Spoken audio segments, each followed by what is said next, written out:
U.S. Speaker Nancy Pelosi visited Taiwan. It angered China, but maybe that's a good thing. Welcome to China Unscripted. I'm Matt Gnesta. And I'm Shelley Zhang. And joining us once again today is Guermantes Lailari. He's a retired U.S. Air Force Foreign Area Officer specializing in the Middle East and Europe, as well as irregular warfare and missile defense. He's currently a Taiwan Fellow at the National Chengchi University in Taipei. Thanks for joining us. Thanks for having me.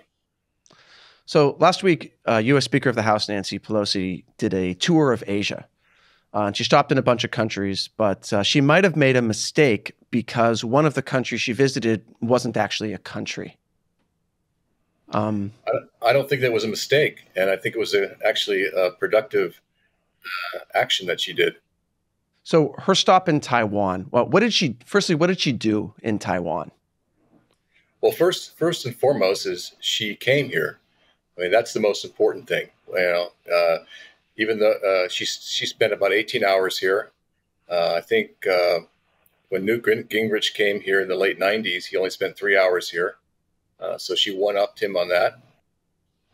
She met with President Tsai and the legislature in Taiwan.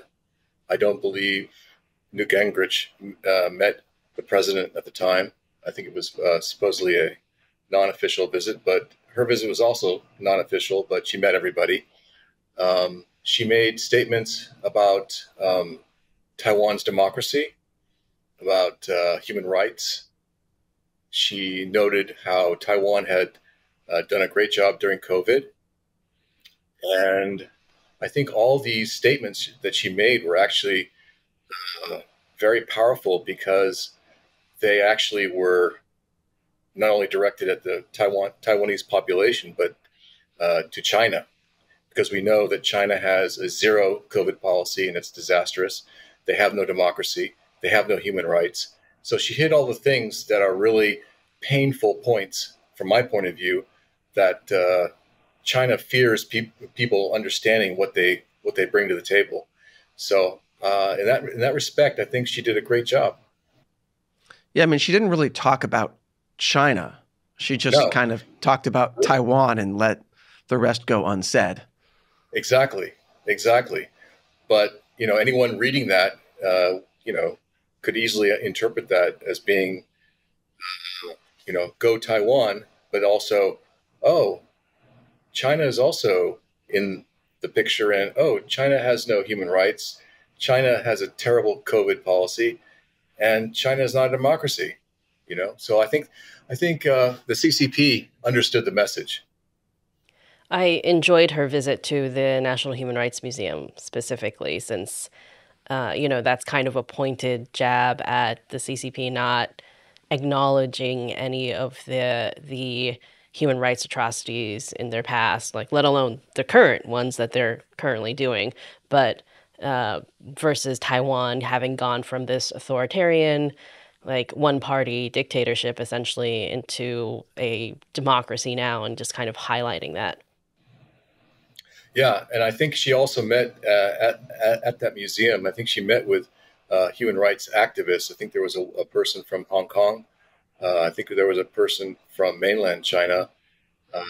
There's like a Tibetan, and then there was she got a 2-for-1 with a Uyghur who was also a Tiananmen activist. Workcase was there, so that was both, and then you really just hit all of the different ones. A Hong Kong bookseller who got kidnapped in mainland China.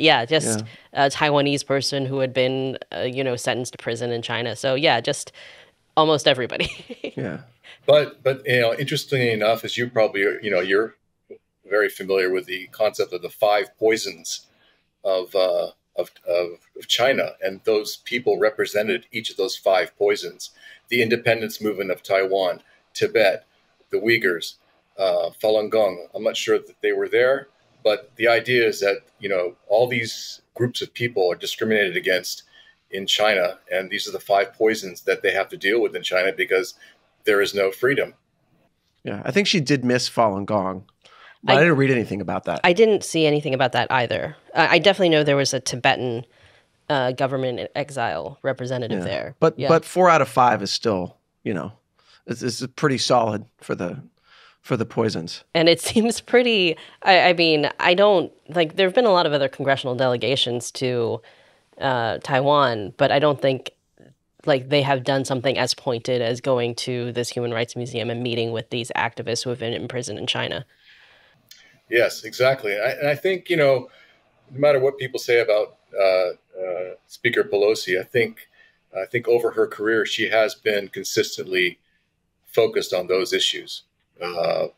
Each time she's gone someplace, and in Asia, has been focusing on human rights. So it's not like a new thing, like she wanted to, make a new splash. It's consistent with her background. Yeah, I mean, she went to Tiananmen Square in '91, I believe, and had like a democracy banner. So that's correct. That's actually a pretty good, solid track record, especially for someone in politics. Exactly. So, I think all the things that she did and all the things she said were well choreographed and well planned.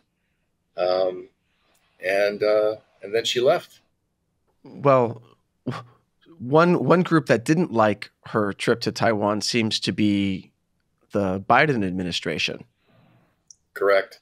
So, what happened there? So, interesting scenario. So, President Biden used the Defense Department's comment that it wasn't a good time to go as his comment about her visit. And we all know that the Defense Department is under the executive. So it's the executives quoting the executive saying Pelosi shouldn't go. I think there's some tension between the two of them because, as you know, the President Biden's ratings are very low. Obviously, Speaker Pelosi is very interested in getting Democrats reelected in the fall.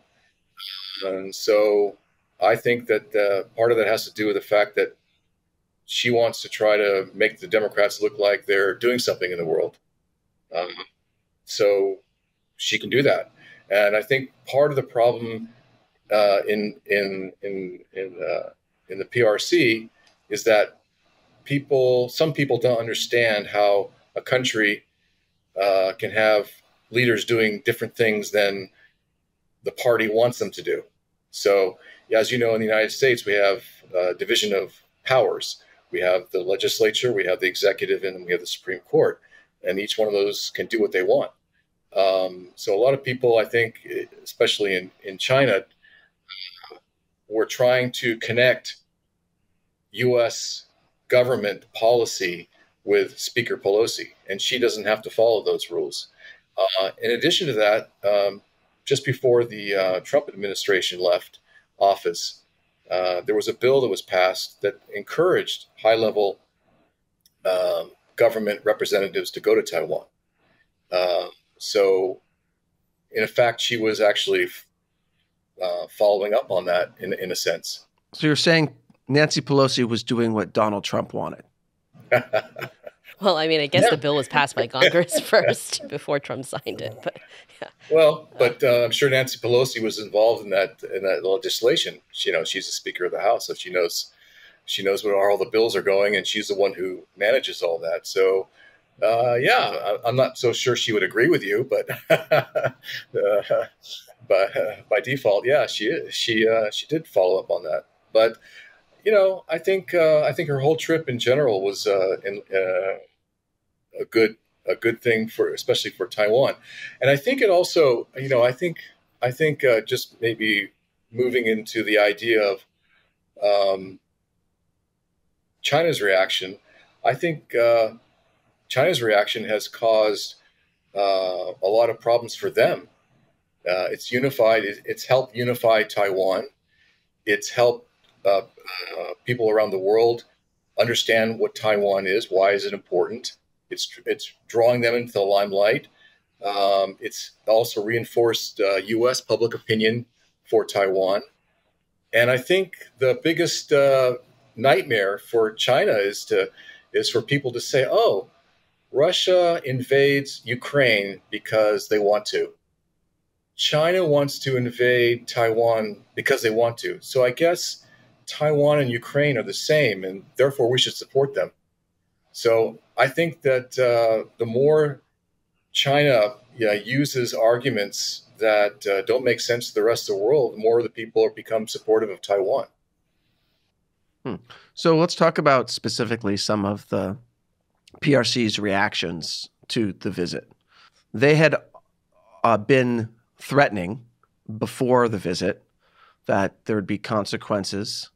Don't play with people who play with fire, get burned, like vague, kind of pretty standard. Pretty vague, except for Hu Xijin from the Global Times, who... Yeah, but I think that you can't really take what Hu Xijin says as like policy, right? You can't, but he had some comment about like China should shoot down her plane, which was a little bit extreme.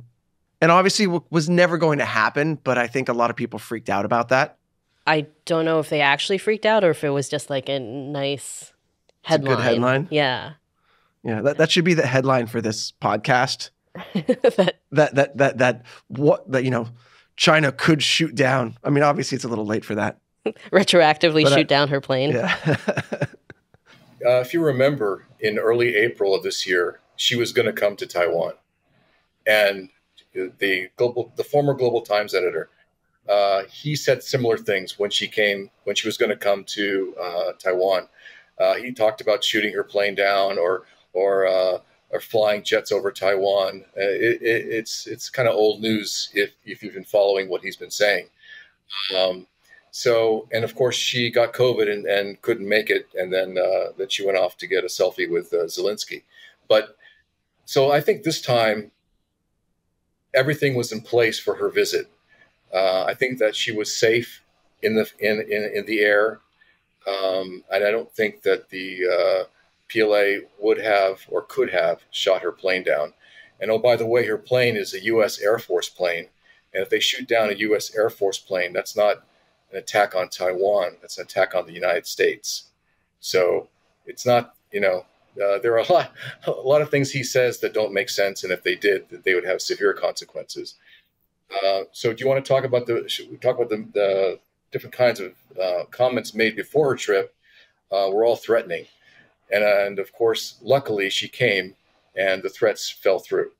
I think there's an expression, the Russians used to say that the Chinese would always say something like the last threat, China's last threat, final threat.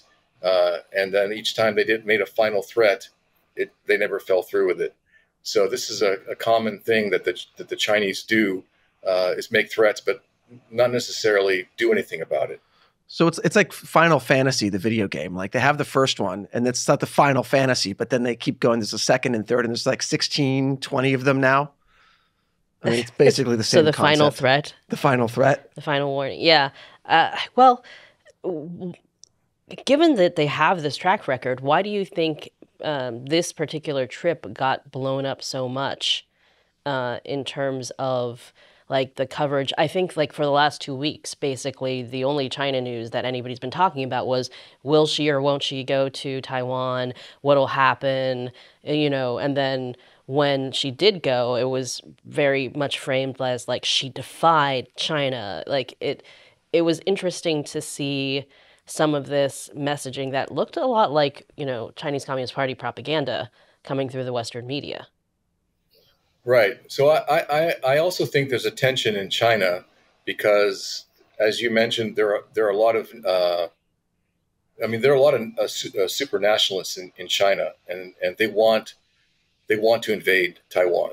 I mean, these are the regular, let's say, Communist Party officials or just people in China, are super nationalists, and so I think the CCP also has the reverse job of making sure people don't get really too excited, because they don't want, they want to control the outcome. So if they don't want war, they really don't want people, doing things on their own to start a war. So I think some of those comments coming out of the Chinese press were the super nationalists trying to push the CCP to do something, to do an invasion. But I don't think an invasion was planned. I had another interview where someone asked me, well, why don't you think there was going to be an invasion? I said, well, first of all, we have a large number of U.S. ships in the area. They're on alert. RIMPAC is just finishing with 38 other ships from other countries nearby. We have 5 flat decks, which are like, we had 2 aircraft carriers and a couple of helicopter carriers in the area. So this is not the time to do something because we're ready for it. I mean, the idea behind doing something is to surprise people, to get them off guard. And in this time, we were ready. So I think also the Pelosi and the rest of the delegation, they timed it right in terms of having sort of maximum force available should something happen. And I think any thoughts of invasion were deterred, even if there weren't any. But if there were any thoughts, the U.S. was ready, and also the Taiwanese military is also involved in exercises right now. So everybody's ready, and so I don't think that the invasion was ever going to happen. Yeah, I mean, like, is there something that the U.S. could do that would make the Chinese Communist Party invade before they're ready? Okay, so there's a list in the annual report that Congress puts out, and also the Pentagon puts out, that lists things that they think would cause the CCP to order the PLA to invade. For example, one is if foreign forces establish a base in Taiwan, if the Taiwanese get nuclear weapons, if Taiwan declares independence, et cetera, et cetera, et cetera. So there's a list that we think will cause the PRC or the CCP to do something, but we're actually not 100% sure that those are truly items.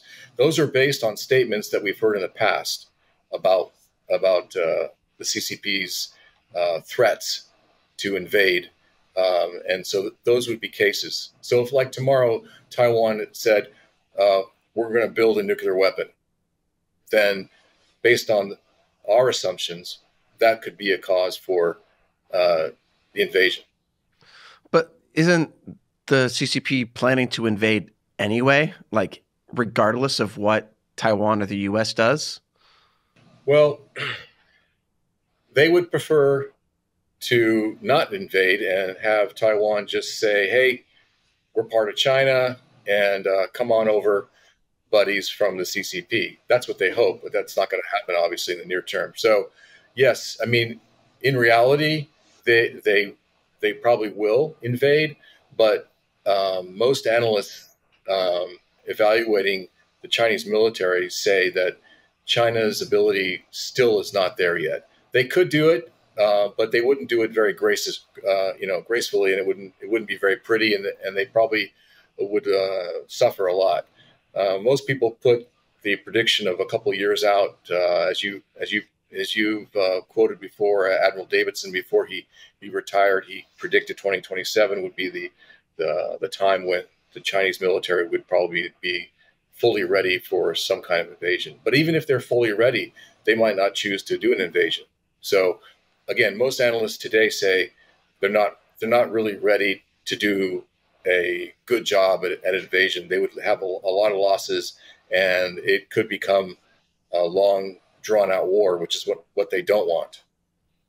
So when the Biden administration said ahead of Pelosi's trip that this is not the right time, like, isn't it actually the perfect time? I think so. I also think that, as I mentioned, there's a tension between President Biden and Pelosi, and the Democrats, are not happy that Biden's ratings are so low. So it was interesting that President Biden announced the assassination of Ayman Zawahiri, the #1 guy in Al Qaeda, just a day or two before Pelosi went on her trip. So I think there is some tension about I want attention. I don't want I'm jealous of Pelosi's attention, what she's getting. Do you? I don't see how Biden thinks that a CIA drone strike is going to help his approval ratings. But What? Well, anyway. you remember President Biden was Vice President Biden when President Obama ordered the taking out of bin Laden.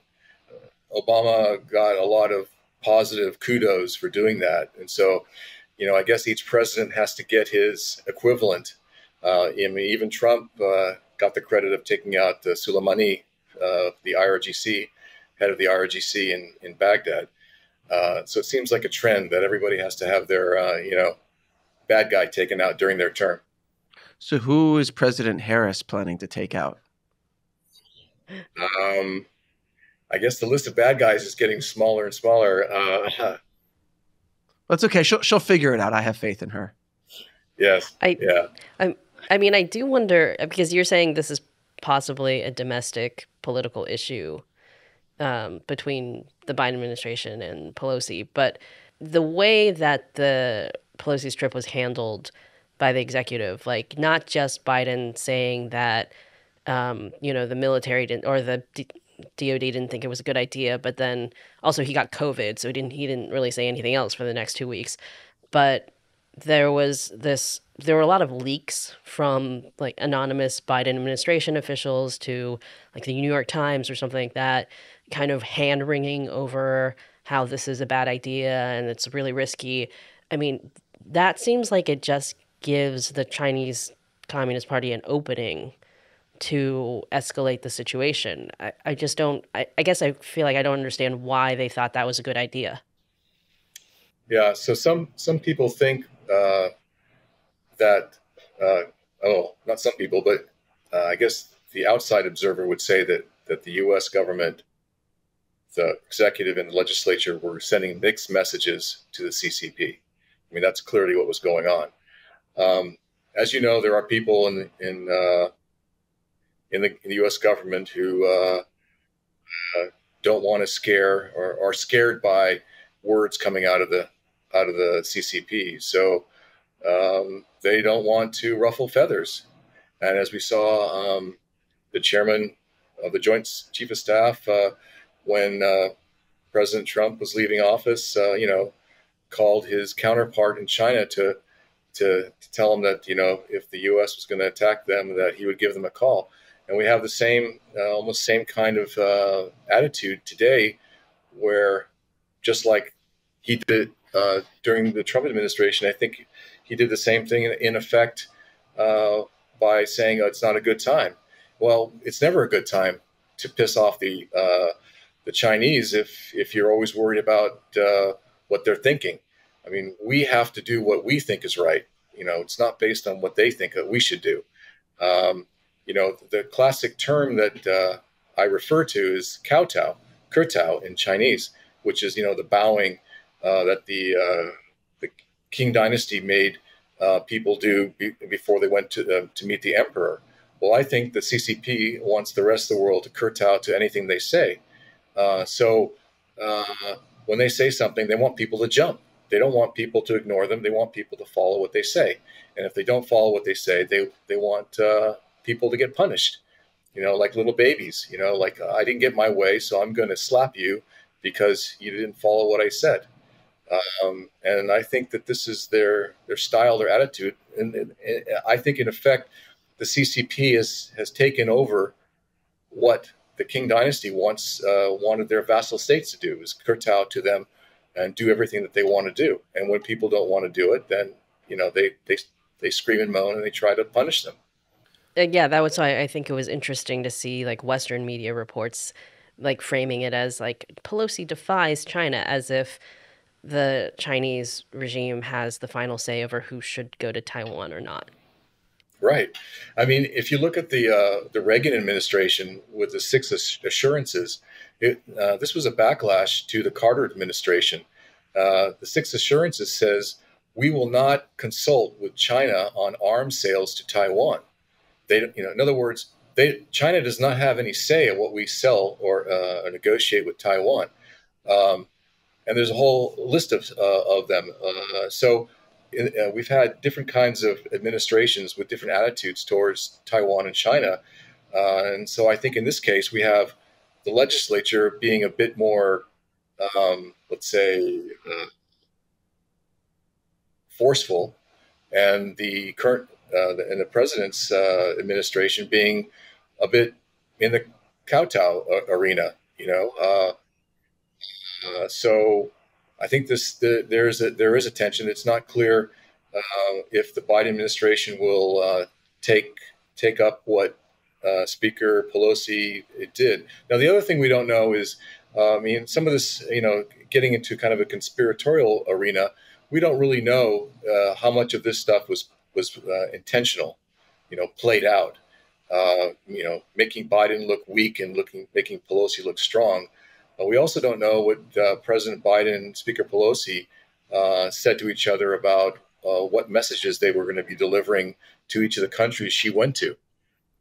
So there could be some behind the scenes negotiations going on that we're not aware of because it's not public information. But we always have to consider that there's other kinds of messages being sent that are not public. And also, as you recall, since you mentioned President Biden's COVID, recall also he had a conversation with Xi Jinping before Pelosi's visit to Asia. And again, we don't really have a clear idea of what was discussed there. Clearly, I think that I'm sure that Xi Jinping said something like this. We understand that Speaker Pelosi's coming. We don't like it, but we're not going to start a war. That's what I think. And President Biden said, well, thank you very much. I'm glad you're saying that. And then Xi Jinping says, but once she leaves, we're going to do a bunch of military things that you might not be happy about. So I think there were some discussions that we don't know about. But it's clear that everyone seems to be pretty calm about what happened. It didn't seem like there was a lot of bluster when she was here. Once she left, then things got a little more exciting. Yeah, some of the messages she delivered about U.S. support of Taiwan seemed quite strong, like saying that the U.S. was like ironclad in supporting democracy in Taiwan and around the world, and saying like the message she was bringing was about, how the U.S. was, supporting Taiwan, etc. Do you think that basically it's more possible for her to say that kind of stuff than for President Biden to say it? Yes, but again, I think if you look clearly at you're right, her language is strong, but I don't think that she crossed the line that everyone's worried about. She never said that Taiwan was an independent country. No. Right. So, she came up to the line, so to speak, but I don't think she crossed it. And I think she also said that, he's not contradicting any of the U.S. government policies towards Taiwan, which means that also we don't think that China should use violence to take over Taiwan, and we're against that, and we're strongly against that. But it does, also our policy is that China is a country and Taiwan kind of isn't. So I think she can continue the idea of strategic ambiguity. I think she did a good job of making it appear like she was going farther than that, but I think that she stayed in the box. Yeah, I think there was an op-ed that they released in the Washington Post, Pelosi and her delegation, and it basically said, we're not violating the U.S.'s One China policy. We're doing everything in line with the six insurances, the 1972 thing, and that we, support the status quo, essentially. Correct. Yeah. I do think, though, it's interesting that the delegation included a lot of the senior Democrats from key House committees. And I think that that's something that would be interesting to pursue in terms of seeing what exactly those people transmitted to each of the different countries that she visited, because it's mainly been a Pelosi story. And most of the the information about these other delegates and what they did and what they talked about has been pretty muted. Right. I mean, it's also easy to forget that she visited mainly other countries on this trip, including Singapore, Malaysia, South Korea, Japan. What do you think her messages were to the leadership of those countries? So I honestly didn't follow a lot of her other trips because I was mostly focused on whether or not she was going to be coming. And I mean, same boat for the rest of the world. So it's easy. Right. Right. But I do know, and you probably read this too, that the South Korean president chose not to meet her and chose to go on vacation. And he is newly elected. He's supposed to be right of center. And he's also mentioned talk that if North Korea launches more missiles or detonates another nuclear weapon, that he might ask for more U.S. aid, another THAAD battery, for example, to detect missiles. And I think he mentioned that he might ask for the U.S. to deploy nuclear weapons either near or in his country. I mean, those are strong statements, but not meeting Pelosi, I think, was perceived by the South Korean population as being weak to China. And I think his rating dropped like 30%, which is huge. Yeah, but he is very pro work-life balance. Yeah.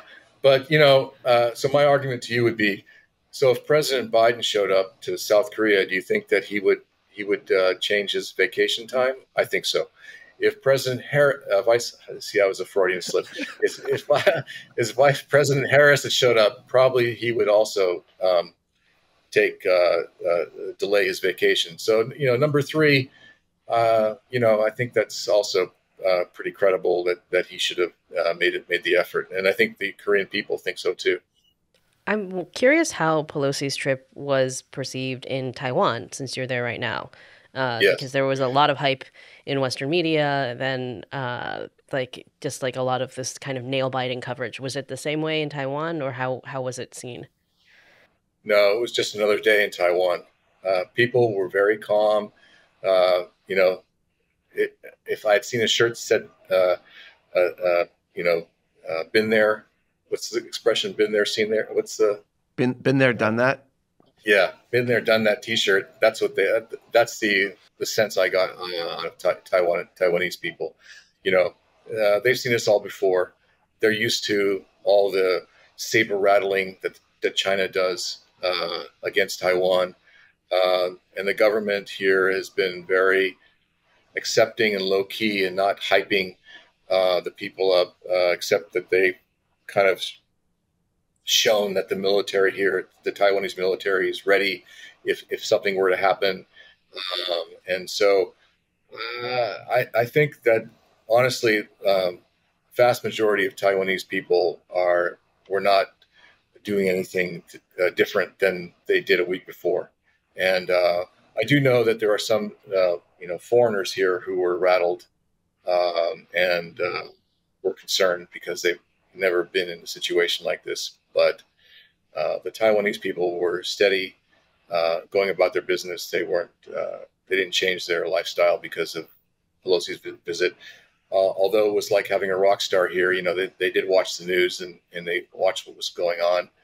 There were a few people protesting in front of the de facto U.S. embassy here, mostly pro-communist type people. And so the press took pictures of them and made it sound like they were all over the place, but there were just like a dozen of them standing in front of the AIT area and screaming and yelling, and that's it. So, that's par for the course for a democracy, right? You have people demonstrating against whatever's going on.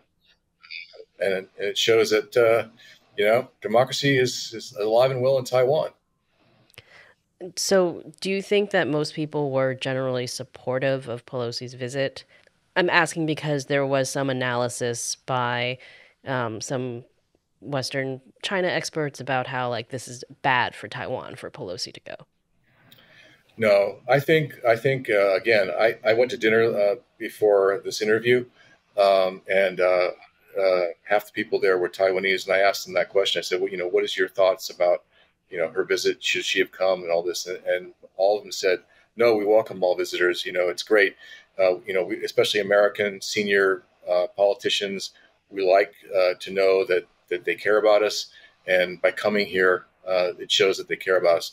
And most Taiwanese, I've talked to some retired senior government officials, and they say that their perception is that Congress is very supportive of Taiwan, and the Biden administration is not as supportive. And so when when people from Congress and senators from the Senate come here, it's very visible that they're coming and they're continuously, whereas the senior officials from the Biden administration are really not coming here. So there is a perception that the Congress is very supportive of Taiwan, and the people like that. It's interesting because you're one of the only people to ever ask the Taiwanese people what they think about this. Well, I think it's important, and I think it's the same thing applies to their defense needs. We got so many pundits in the United States and former defense officials telling Taiwan, "Oh, you need this weapon. You don't need that weapon." I have a strong background in the Middle East, and Israelis know what they need to defend themselves, and Taiwanese know what they need to defend themselves. There are 24 million people here, and there's enough of smart ones to know what they need. Then there's only 9 million Israelis. So, by process of elimination, I assume that the Taiwanese know what they want, and they express themselves. And the trend is that the Taiwanese people, especially the youth, are more and more either status quo or more independence. Whereas the older generations were not so pro-independence or status quo. And so over time, more and more of the population is becoming status quo or independence. I think it's like, if you take those two together, it's like 80%, which is a lot. Taiwanese people, know they're in a tight situation, but they also know that they have strengths. One of their strengths is democracy. I mean, the CCP is scared out of their mind about the disease of democracy. So there are tools that Taiwan has to push back on the CCP. Let's talk a bit about what the CCP did in response to Pelosi's visit, because obviously there was some saber rattling, but then there was also some taking the saber out of the scabbard a little bit. Yes. I don't know if that works for the metaphor, but like what? Yeah, save me from this. What happened? Okay. All right. So first of all, the saber rattling transitioned to demonstrating their capabilities, some of their capabilities against Taiwan. And the exercise is not supposed to end until my time tomorrow, which is the 6th of August. So in general, most of the things that they've done have been done in the past when there's not tension. For example, flying in the air defense identification zone, the ADIZ. The difference this time, they kind of crossed the line here, across the line there, but didn't go very far. They kind of went in and out. That game where you put your foot on one side, they quickly move over, capture the flag type thing. If you touch a person over the line, then they're tagged. So they crossed the line a little bit here and there, but nothing grossly, nothing like 30, 40, 50, 60 miles beyond the line. They just kind of crossed it, went back. So that's on the air side. Also, interestingly enough, on the air side, they really didn't have a lot of aircraft up. Over the last 3 days of the exercise, they had between 21 and 27 aircraft flying in that area. And if you recall, last year, there was a day or two that they had over 50 aircraft flying on that day. So they really didn't show the full air power picture. And some analysts say that, that doesn't bode well for them, because they really, flying 20 to, let's say, 27 aircraft is a whole lot different than flying 200 to 500 aircraft if you're going to do a raid on someplace. So they really didn't practice their Air Force abilities that much. So that's the air picture. On the sea, as you probably saw in some of the news stories, there was around Taiwan, there were patches of areas where they were going to conduct exercises, but mainly launch missiles into those areas from mainland China.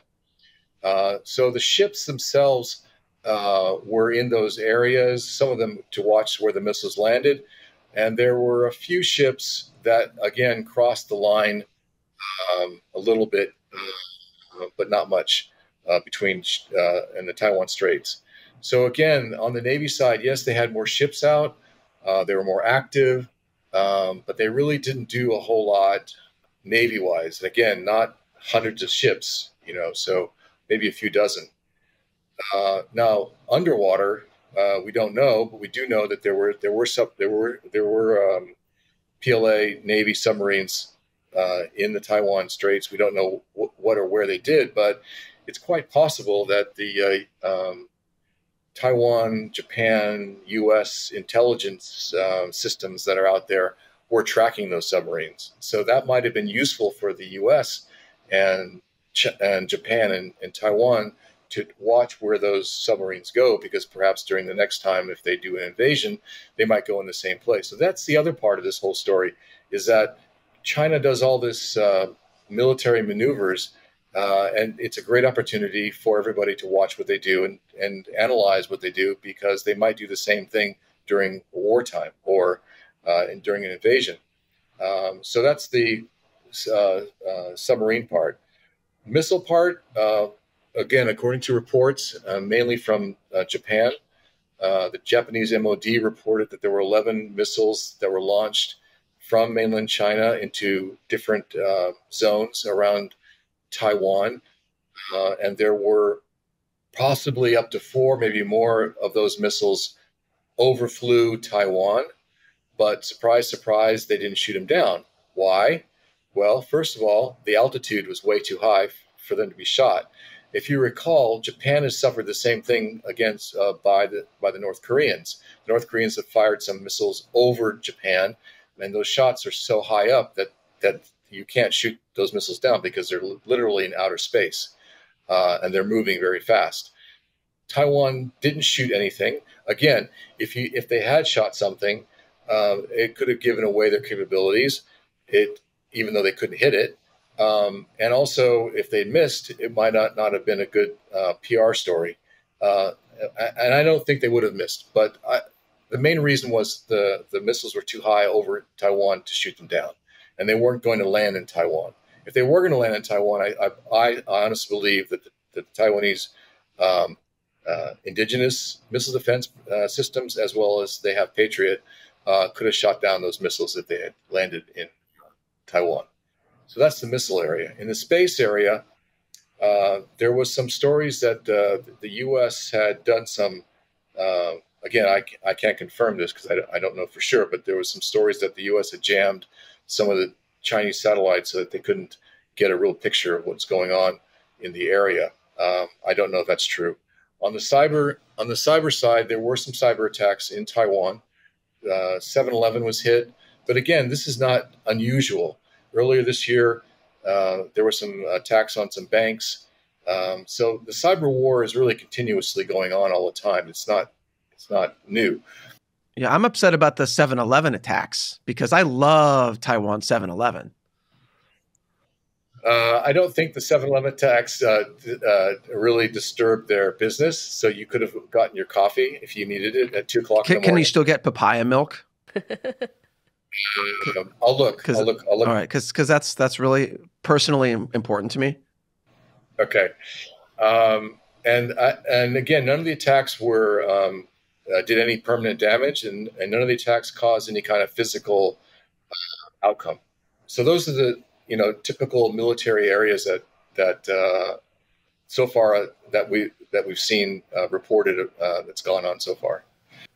Do you think that you mentioned that missiles overflew Taiwan. Like, do you think that any of this is like an escalation of what the Communist Party has done before, or is it kind of par for the course? Okay, so you remember when Speaker Newt Gingrich came to Taiwan in the late 90s, there were some missiles that flew from Hainan Island towards Taiwan. And some people say that one or two of those missiles overflew parts of Taiwan. If that's true, then it's not a big deal. It is a big deal, though, that the target zones that they had set up, the PLA had set up some target areas on the other side of Taiwan. That's new. So in terms of an escalation, yes, also the target areas were very close to Taiwan. In fact, one or two of them kind of brushed into the 12-mile territorial waters, not just the EEZ. So that's an escalation. So there were certain things that would be considered an escalation from previous times, and I believe that this was planned way in advance. The PLA knew exactly what they wanted to do, and it was waiting for an opportunity. So I suspect that part of the direction that Xi Jinping gave the PLA was, if you need to invade Taiwan, what do you need to practice? And they probably laid out what they need to practice, and they said, okay, make it happen. And so when Pelosi's visit gave them justification for doing this exercise, they were practicing things for an invasion. And a lot of discussion on the military side, in the military blogs and Twitter and all the social media and regular media, noted that these areas looked like the PLA was preparing for a blockade or some kind of a means to prevent ships and aircraft from flying into Taiwan during a crisis, which would make sense. And that's one of the 5 or 6 scenarios that the PLA has in their writings talked about in terms of Taiwan. So most military analysts have been saying that what the PLA practiced was a blockade type scenario. Now, blockade officially is between two countries, and so the PLA would never say that this is a blockade. It's more of a attempt to control a renegade province, but we would call it a blockade because it's preventing, let's say, U.S. military aircraft from flying into Taiwan to resupply them with weapons, which could be a problem if there is a blockade and if the U.S. doesn't have the wherewithal to push the limit and try to bypass the blockade. So a blockade is a problem because one of the arguments that the Biden administration is trying to push onto Taiwan is that Taiwan should prepare for an invasion. If the PLA conduct a blockade against Taiwan, none of the weapons that the Biden administration is trying to sell Taiwan have any effect on a blockade. Ships farther than 100 kilometers away or more than 75 kilometers away can't be hit by a Harpoon missile because the Harpoon missile can only go 75 kilometers, et cetera, et cetera. So all the weapon systems that they're trying to sell are focused more on an invasion and not a blockade. And so so getting back to our conversation about what does Taiwan need to protect itself, is defending themselves in all different kinds of scenarios, not one scenario. And the Biden administration is trying to sell one scenario. Do you think that because when you're talking about this blockade, it kind of reminds me of what the Chinese Communist Party, what the PLA has done in the South China Sea, where they start off with saying, okay, well, we're going to stop you from coming to the Scarborough Shoal. We're just going to make it so that no fishing boats that are not Chinese can come here. And then they did that in the Paracel Islands, and then slowly they started building up these artificial islands after they had blockaded, kind of like, prevented other ships from coming into the area. So is there a scenario where they could, instead of doing a massive invasion or even start off with a big blockade, just start kind of positioning themselves in the waters around Taiwan, just kind of like do that whole salami slicing type of thing that they've done in other areas? Is that a concern? Okay, so yes, it's a concern. So that's one of the five scenarios is this idea that maybe they would, as you know, there's islands. Taiwan has islands close to China. Kinmen Islands, for example, are very close to mainland China. So yes, if, for example, if they surrounded those islands, even as far as the Penghu Islands, which is about halfway between Taiwan and mainland, uh, yes, those would be problematic. The reason why I don't think that's a good strategy for them because it shows their hand. It shows, and it could cause the United States and other countries to ramp up support for Taiwan, and gives Taiwan the opportunity to get reinforcements and supplies. Um, but I'm not saying it can't be done. It's definitely a possibility. But I'm just saying I'm providing a counter a counter to that idea. But in terms of Taiwan building a blockade, let's say a sea blockade at first, and then maybe an air blockade, that can be done. And especially with their missiles from mainland that could strike anywhere around Taiwan. That means all ships at sea would be at risk.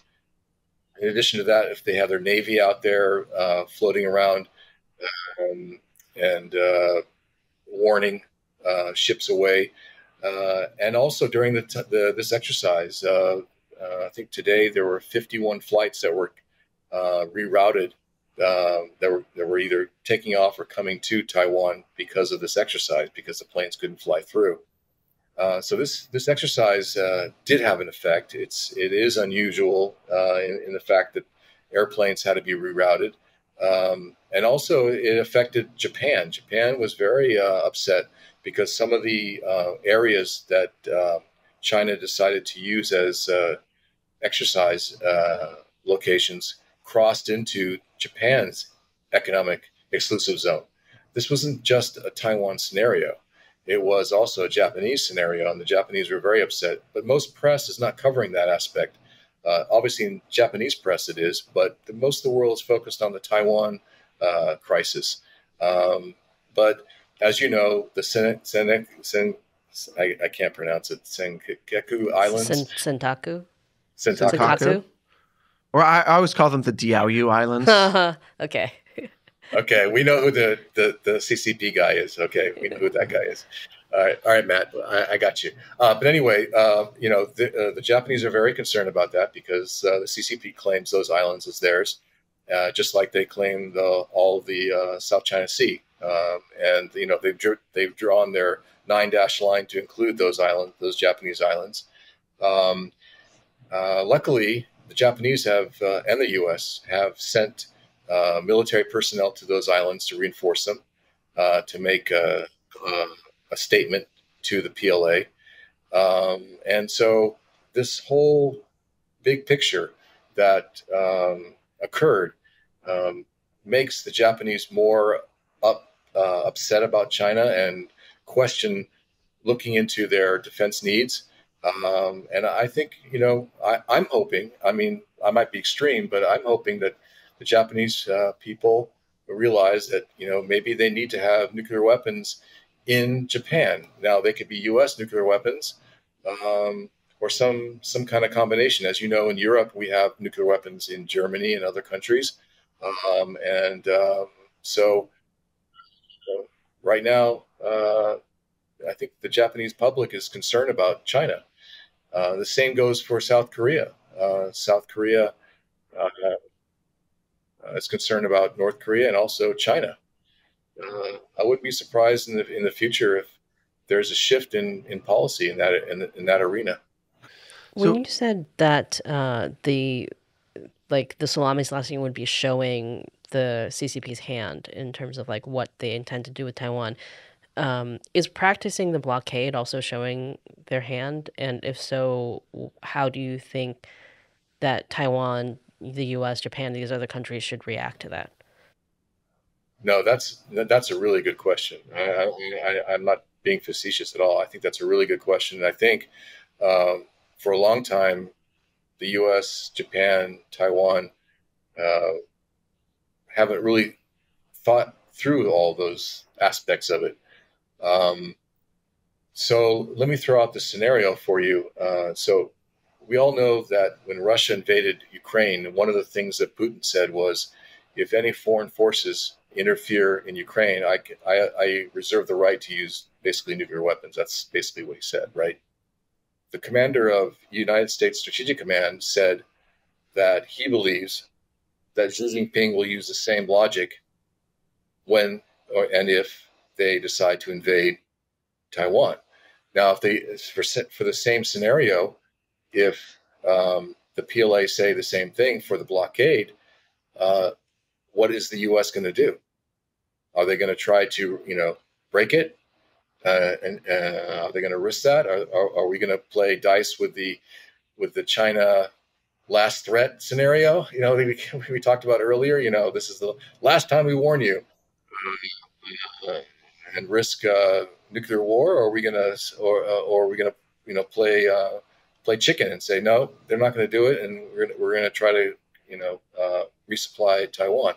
So I also think that the blockade is going to be an interesting scenario because, China is dependent on many things from Taiwan. It's not just a island with a bunch of wild natives. Taiwan has lots of sophisticated technology that they sell the rest of the world, including computer chips. So the scenario of a blockade would have to be modified to allow certain things to get in and certain things not to get in, and same thing, certain things to get out and certain things not to get out. So that it would be pretty complicated for them to manage that, and the PLA and the CCP have to deal with that. On the other hand, the U.S., Japan, and Taiwan need to figure out how to deal with this blockade scenario, and I'm not so sure that's been fully fleshed out. So what did the U.S. and Japan and other countries and Taiwan learn from the PLA's military exercises that they did sort of in response to Pelosi's visit? That's a good question. So since their profile that the PLA did seems to be blockade related, they kind of showed their hands.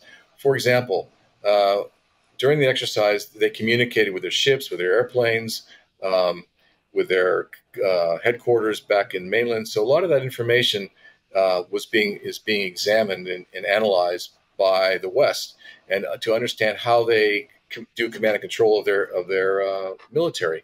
And once the U.S. and other countries understand how they do that, then that command and control can be manipulated or destroyed or jammed or denied, for example. So each time the PLA does something, they might be thinking that they're, being aggressive, but they're also exposing themselves to watchful eyes that are looking at what they're doing. Another interesting occurrence was that there were some reports in the Chinese press that the J-20, which is their stealth aircraft, was flying around. Now, again, it wasn't noted much in the Taiwanese press, but it's quite possible that the Taiwanese radars picked up that stealth aircraft. Of course, they wouldn't admit to it, but if it was flying around and the Taiwanese radar did pick it up, that is a weakness that they might not even know about. So if they decided to use their stealth aircraft against Taiwan, now Taiwan has, for example, potentially a way to, they know what the profile is, or they know certain features of this stealth aircraft, and they can take it out if they need to. I mentioned the submarines earlier, that probably the PLA submarines were probably detected and monitored. Also, the missiles, when they fired the missiles, first of all, the location where those missiles were fired from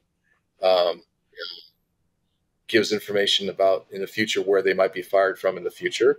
So if, for example, Taiwan wanted to counter those missiles, if things started heating up and missiles started landing on Taiwan, well, Taiwan also has missiles that can reach out and touch mainland. So they could do counterstrikes against those locations where those missiles were from.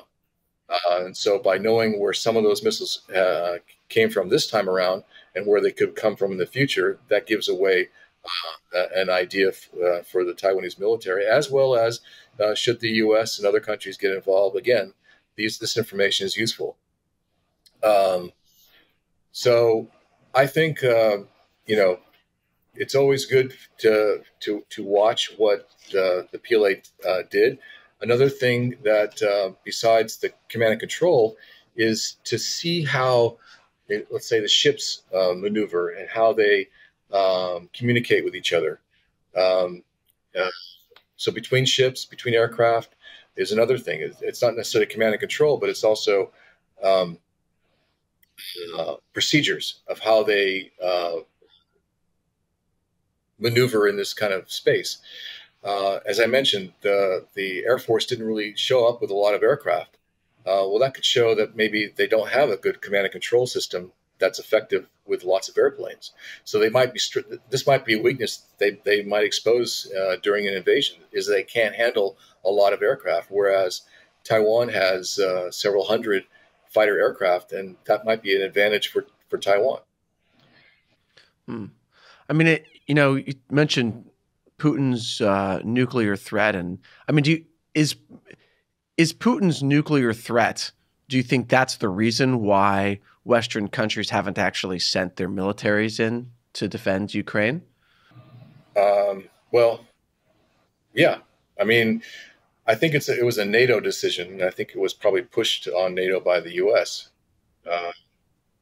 It might be a bluff, but we've believed the bluff, and so we're not doing what Putin. We're doing what Putin asked us to do. Right, but isn't that then the problem? I'm not arguing for nuclear war because that would be horrible. But here's my question: like, if the CCP threatens nuclear war, if the U.S. were to defend, or any country were to defend Taiwan, then like you basically are handing the CCP control of the situation, right? Correct. And so, does the U.S. have to risk nuclear war in order to stand up to that? Or is there some other way to handle it? Well, first is it might be a bluff. They might not be willing to conduct nuclear war. As you probably know, the Chinese don't really have that many nuclear weapons right now. They have about 300 plus nuclear weapons, and then if you include their submarines. So, I mean, one nuclear weapon can make a bad day for anybody, but compared to 3,000 plus that the U.S. has. So, for now, and as you know, the PLA rocket forces, strategic rocket forces, are building silos in central China. 300 or so silos with missiles that could have up to 3 plus warheads. So that's another 1,000 that they could have in, let's say, five or so years. So right now, I don't think nuclear war is in play if China were to threaten today, because we could pretty much make a bad day for them. So, and I don't know if China is willing to risk nuclear war. But on the other hand, we live in a democracy, and if the U.S. population feels that strongly that they don't want to risk a nuclear war with China, and they don't want to risk Los Angeles, San Francisco, Seattle, or other West Coast cities, although some people wouldn't mind them going away, or Hawaii, for that matter, Guam. So it's going to be a political decision, but with the CCP, they don't need to worry about what the population thinks. Again, I think this is a challenge that we're going to have to face at some point in the future. Yeah. Sorry, I don't understand the difference between having 100 nuclear warheads and having 10,000, because all it takes is a few, right? I mean, you're not going to use 100 anyway. Let's say China right now can't reach the eastern seaboard. Let's say they can't reach the eastern seaboard. So let's say west of Colorado is accessible to them. Whereas we can wipe out every single city, in China.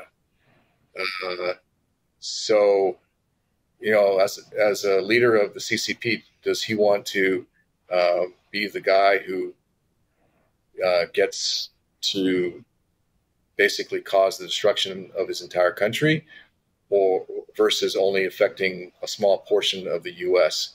I hate to be blunt, but I don't think that he would do that.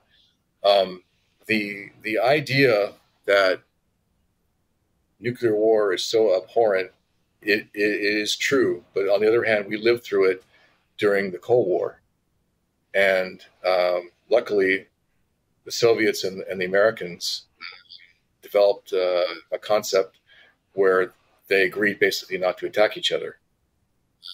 I don't think we're there yet with China, because China believes that Taiwan is part of their country, and so they feel strongly about it. Now, if they were invading Japan, which we have an alliance with, or if they were invading Australia, then their calculus, their justification to do it is weaker.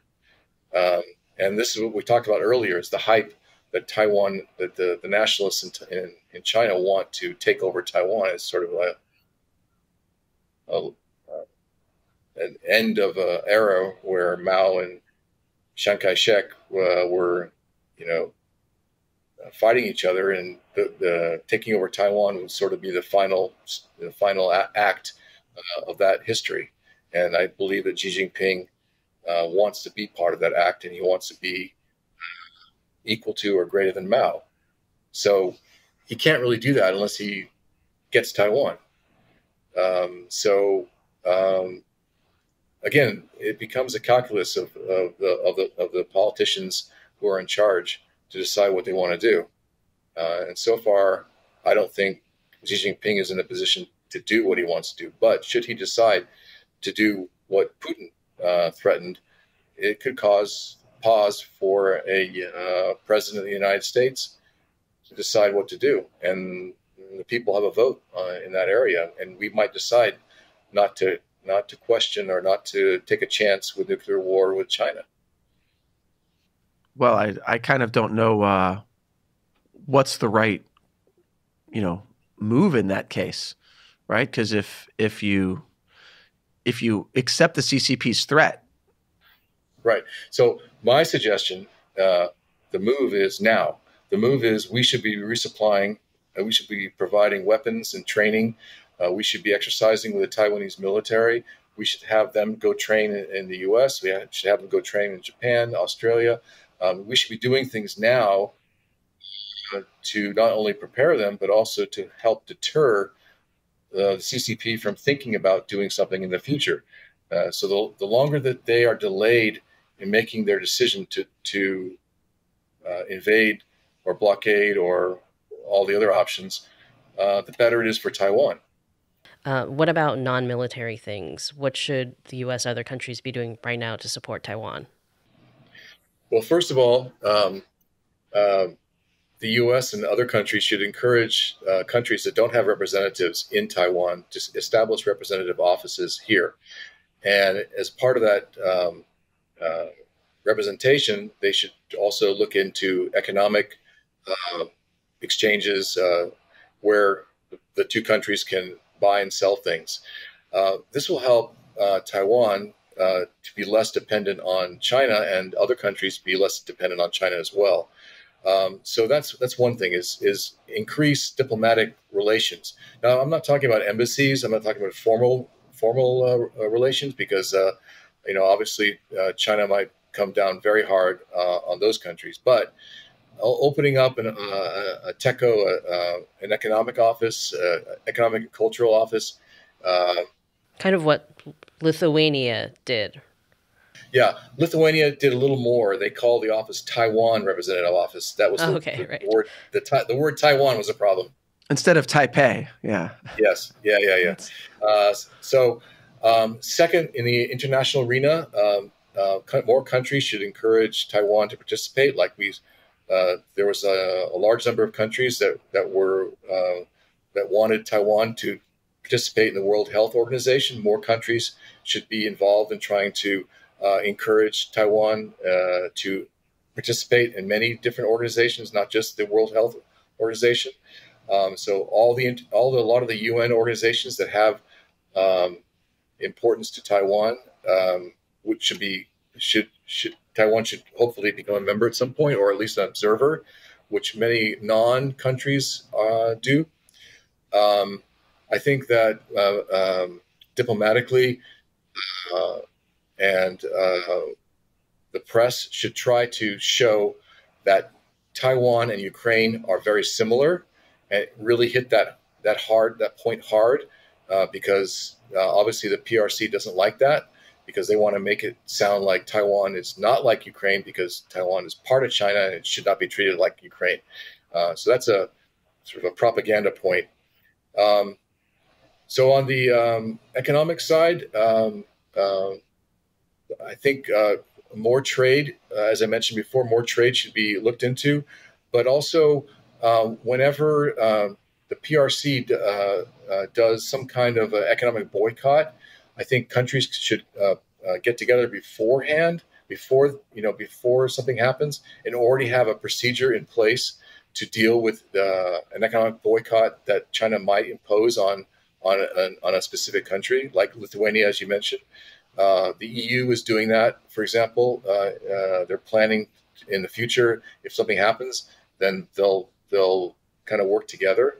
But that's not international. That's not beyond the EU. So if more countries became part of that concept, I think that would be very useful, because it would diminish what effect the CCP has on its coercion in the world.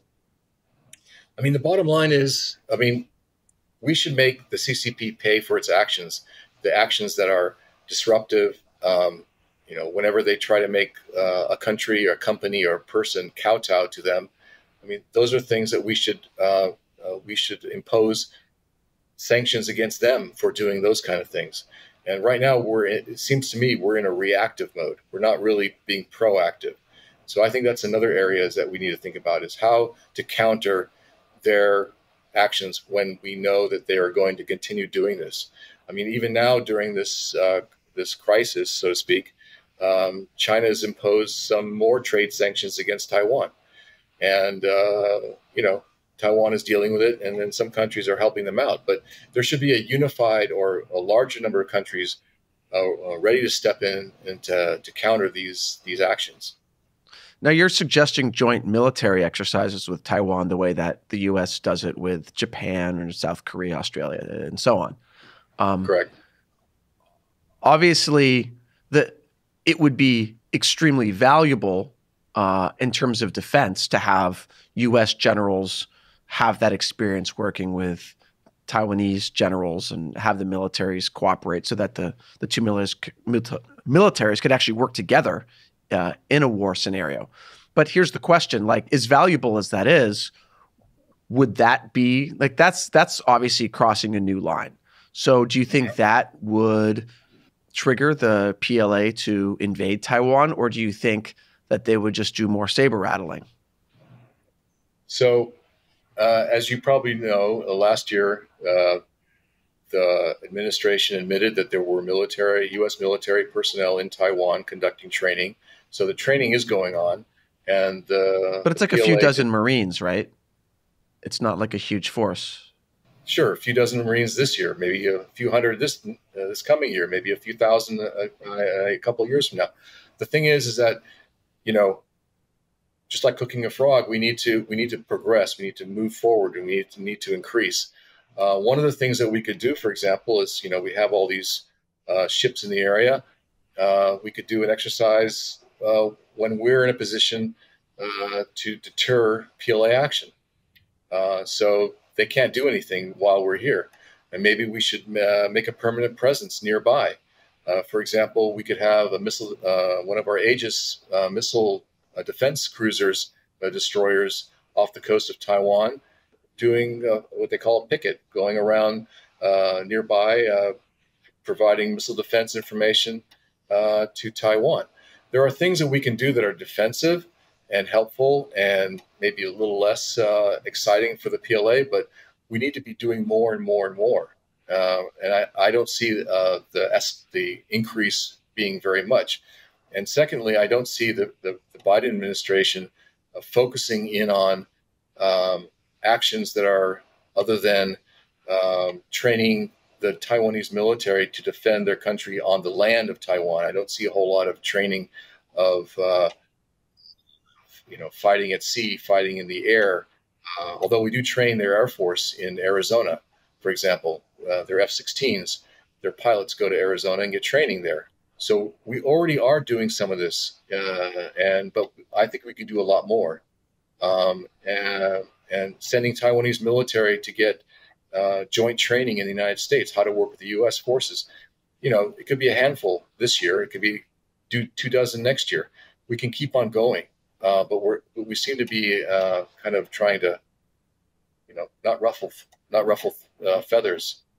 Just like it's more difficult for the Japan and Taiwan to deal with the blockade, we need to do things that are difficult for the PLA to deal with. For example, training. All right. So you're suggesting that the U.S. basically do salami slicing? Yes, exactly. Well, we're going to have a lot of salami on both sides then. All right. Well, thanks so much for joining us. Well, thank you very much for your time, and hopefully this conversation has been helpful. Helpful, a little bit terrifying, but also hopeful. So I think we've got all of that in our salami sandwich. It's a journey. Yeah. All right, thanks a lot. I'll look up your papaya milk drink in the 7-Eleven when I go out next time. Oh yeah, no, that's very important. You'll enjoy that, or maybe you won't. Like if you're lactose intolerant or something, then don't do it. But at least you'll know whether they have it. Great. Thanks again. Yeah. All right. Thanks. Bye. Times like this, I really miss Chris because he would do the wrap up so much better. I mean, he'd probably be making some joke about Final Fantasy or salami slicing. So just let's pretend that he's making some very hilarious comment. And then I say something like really stupid. And then Shelley rolls her eyes at me. And then we try to wrap up, and it all goes downhill. It all just goes downhill really fast, like it's doing right now. It's actually perfect, Shelley. This is like watching someone narrate a movie script instead of. It's really bad. At least we've got the downhill fast part. Okay. Yes. Anyway, Chris will be back next time, so don't worry too much. On that note, thanks for watching China Unscripted. I'm Matt Gnezda. I'm Shelley Zhang. And we'll talk to you next time.